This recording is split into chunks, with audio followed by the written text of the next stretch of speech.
Well, apart from a new project that we're just starting up at the moment on microplastic in streams with our partners in Niva, Denmark, I primarily work on high alpine waters, primarily those fed by glacial meltwater.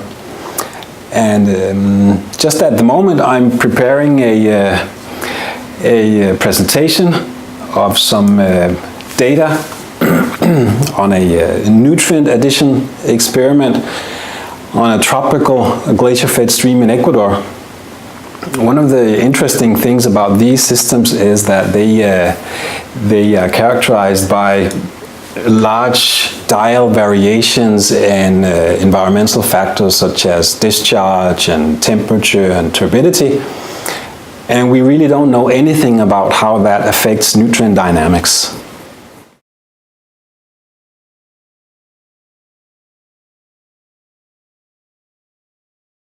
Yeah, at the moment here we are working with several very small species of plants that grow underwater and even on the lake shores of very oligotrophic lakes.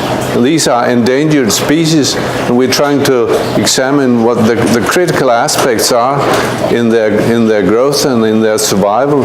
So we hope that we can be able to give guidelines in addition for what should be done in order to secure their survival in the future. Several of them have already disappeared from Germany and the Baltic states. We have them in very, very few localities in Denmark, and we are now testing what the critical aspects are.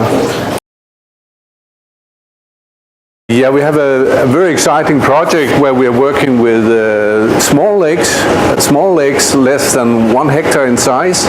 They're present in millions in North Europe, and we're using automatic equipment to unravel the highly dynamic changes in oxygen, pH, temperature, etc., and how the animals and the plants can cope with these highly dynamic conditions where oxygen can change over 24 hours in the bottom waters from 0 to 100% saturation, and in the surface water up to more than 200% saturation.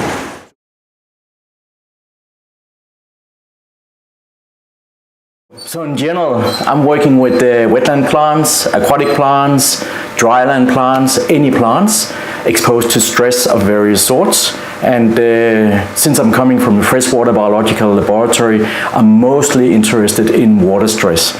And not water stress in the common sense, where it's a shortage of water, but too much water. So here we are working with submergence tolerance of terrestrial plants. We are testing both crops and wild wetland plants, and the students here are testing the toxicity of reduced iron and organic acids on weight. In the pilot experiment, we have added 2.5 millimolar of reduced iron to this bucket here. These are controls, so we can see the shoots are greatly impacted, but even more so if we lift and take a look at the roots.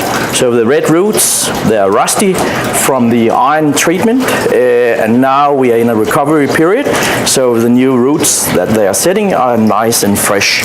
And of course, the control plants are happy all the way.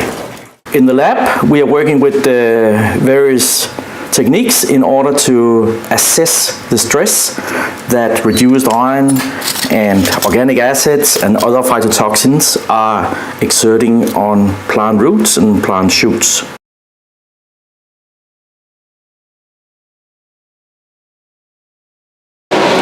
Yeah, right now we are standing in the climate room and looking at some algae. These very green algae, these are actually snow algae growing on snow and ice, and we are looking at them because they affect the albedo from glaciers and snow surfaces, especially because they turn into a red state when they are going into some limitations like temperature that is increasing, but also nutrient limitations. Then they turn totally red, and that's when they start changing the albedo on the glaciers.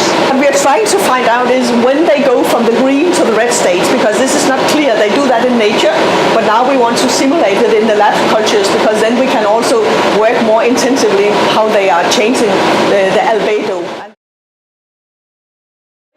We have a lot of Arctic studies going on, so we are also working on what happens under snow and ice under lakes, or in lakes, where we have the totally covered during winter.